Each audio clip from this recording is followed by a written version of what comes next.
Біз Каппадокиядан шығып 8 сағаттық жол жүріп Мақталы Қорған қаласына жеттік. Шаршап тұрғандықтан болар бірден жатып демалғым келеді, алайда бұл Мақтай емес. Бұл Түркияның оңтүстік батысында орналасқан әйгілі Памуккале қаласы. Памуккале Денизли қаласынан 16 шақырым жерде орналасқан.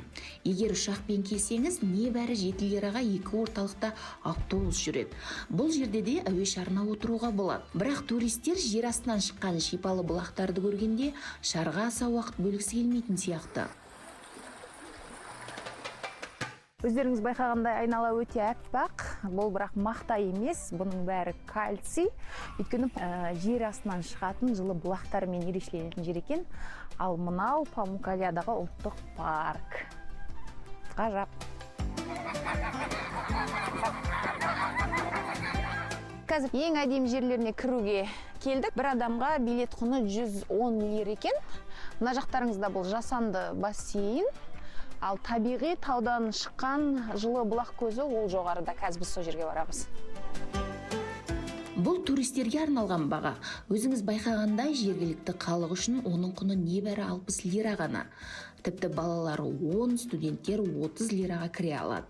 Түркияда тұруға икамет, яғни уақытша құжат алсаңыз, сіз де бір рет 60 лира төлеп, өзге де осындай орындарға кіретін жеңілдік картасын ала аласыз.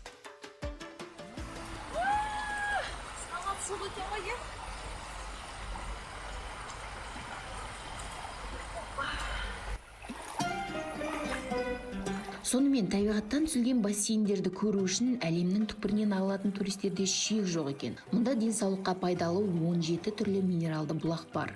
Бір өкініштісі жердің сулылығы қазір өзіне кесірін тигізе бастаған. Бассейндердің кейбірі құрғаған, кей бұлақтардың құрамы өзгерген. Қазір бұл өңір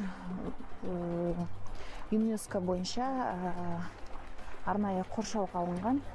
Өйткені туристердің келу жағынан Түркияда негізгі 3-ші орында екен. Әрі жер асты бұлақтары денсаулыққа пайдалы болғандықтан көбісі бұл жерге денсаулығына шипа іздеп келеді екен. Вау, мына жерде су жылы екен. Негізі ана басында біз жаңа аяқ киім шешкен кезде қатты суық болды. Ал енді ана ең басына барған кезде су одан да жылы болады деп жатыр. Қараңыздар, қандай әдемі.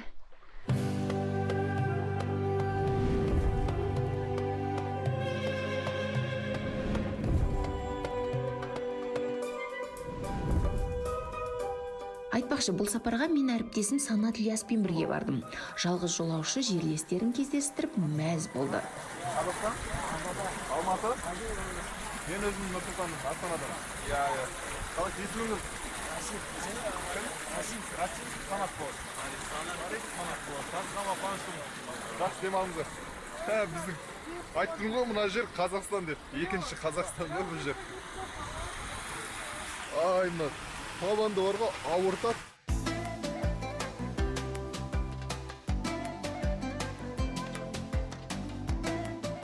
Мынау кәдімгідей аяққа массаж, пардон.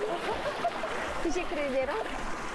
Өздеріңіз байқағандай туристердің көбі бұл жылы бұлаққа аяқтарын малып отырады екен. Өте әдемі. Және төменгі жағынан біздің аяғымыз қонған болады. Енді қазір аяғымызды жылтырлы жерде отырмыз.